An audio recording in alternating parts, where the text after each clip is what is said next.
আসসালামু আলাইকুম এভরিওয়ান, কেমন আছেন সবাই? আমি মোটেও ভালো নেই, কারণ আজকে সকালটা শুরুই হয়েছে একটা মৃত্যুর সংবাদ শুনে।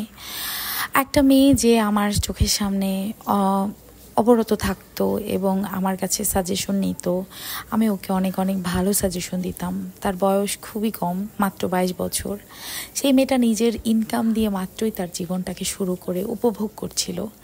নিজের পছন্দ মতো জামা কাপড় কিনতেছিল, এভরিথিং। মানে সে তার জীবনটাকে মাত্রই স্টার্ট করছিল, নিজের ইনকাম দিয়ে, টাকা দিয়ে নিজের শখগুলো পূরণ করতেছিল। সেই মেয়েটা আজকে আর নাই, সে চলে গেছে পরকালে।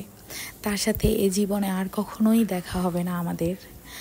তো এরকম একটা ঘটনা আজকে আমার সাথে ঘটবে আমি কল্পনাও করতে পারিনি।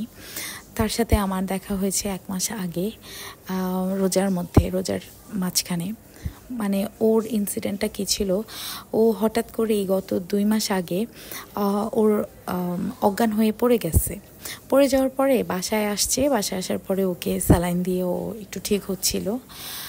তো পরে আমি বললাম কি, তুমি যখন এত অসুস্থ হয়ে পড়লা, তুমি দুধ ডিমটা কন্টিনিউ করো, এটা খুব খাও। তো ও কি বললো যে ঠিক আছে ভাবি, আমি এটা খাবো। পরে ও খাইতেছিল। তারপরে পরের দিন আমি ওকে ডক্টরের কাছে নিয়ে গেলাম। ওর ডক্টর ওরে কিছু টেস্ট দিল, সেই টেস্টগুলো ওরে করানোর পরে বললো তোমার কি জন্ডিস ছিল কি না। তো ও বললো যে হ্যাঁ, আমার একবার জন্ডিস হয়েছিল, তারপরে ভালো হয়ে গেছে। তো আসলে আমার যেটা মনে হয় যে ওর লিভারে প্রবলেম হয়েছিল, কারণ ওর শরীর হাত পা ফুলে যাইতেছিল, মানে যে কোনো কারণে এই জিনিসটা হচ্ছিল। তো আমি ওরে বললাম কি যে তাহলে এক কাজ করো, ওর ফ্যামিলি এখানে থাকতো না, ওর বাবা এখানে কাজ করতো।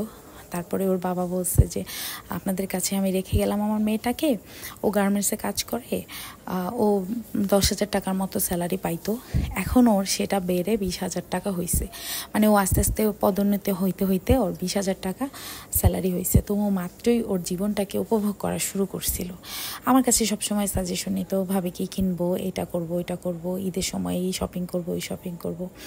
বেতনটা পেলেই বাড়িতে টাকা পাঠানোর জন্য পাগল হয়ে যেত মেয়েটা।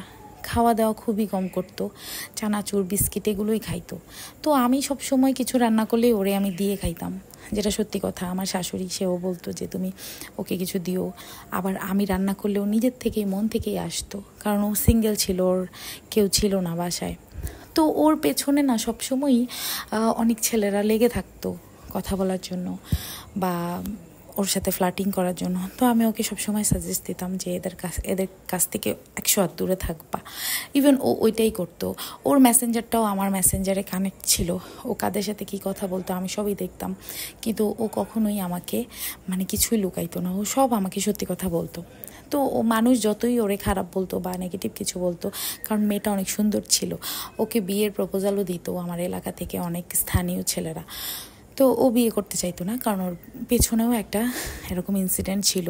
ওর বিয়ে হয়েছিল, সেই ছেলেটা ভালো ছিল না, মদ গাঁজা খাইতো, তাই ওরে ছাড়াই ফেলছে, ও ছেড়ে দিয়ে চলে আসছে। তো এখন নিজের পায়ে দাঁড়িয়ে ও ওর কাজগুলো করতেছিল। সেই মধ্যে হঠাৎ করেই ও এরকম অসুস্থ হয়ে যাইল। তারপর ও দেশে চলে গেল আমাদের বাসা ছেড়ে। ও দেশে যাওয়ার পরে ওকে অনেক ডক্টর দেখাইছে, কিন্তু কোনো কাজ হয়নি। আজকে ওর বাবা আমাকে ফোন দিল, তার নিম্ন স্বরে কথা, আমার এত কষ্ট লাগতেছিল যে সে আমাকে বলতেছে যে মা, আমার যদি কানে কেউ বলতো যে এখানে গেলে আপনার মেয়ে ভালো হবে, তাহলে আমি সেইখানেই যাইতাম। আমি এটা শুনে আমার স্তব্ধ হয়ে গেছি, আমার পুরা শরীরটা ছেড়ে দিছে। আমি ওর মৃত্যুর সংবাদটা নিতে পারতেছি না। আমি এখনো পর্যন্ত চোখটা বন্ধ করলেই আমার ওর কথা মনে পড়ে। আল্লাহ কাকে কখন কোথা থেকে নিয়ে যাবে, দুনিয়ায় আমরা কে কতক্ষণ বেঁচে থাকবো, এটা আসলে কেউই বলতে পারি না। সো আমরা সবাই সবার জন্য দোয়া করব, আমার জন্য দোয়া করবেন আপনারা, আমিও আপনাদের জন্য দোয়া করি। ভালো থাকবেন। আজকের ভিডিও এই পর্যন্তই, আমি আর কথা বলতে পারছি না। আল্লাহ হাফিজ।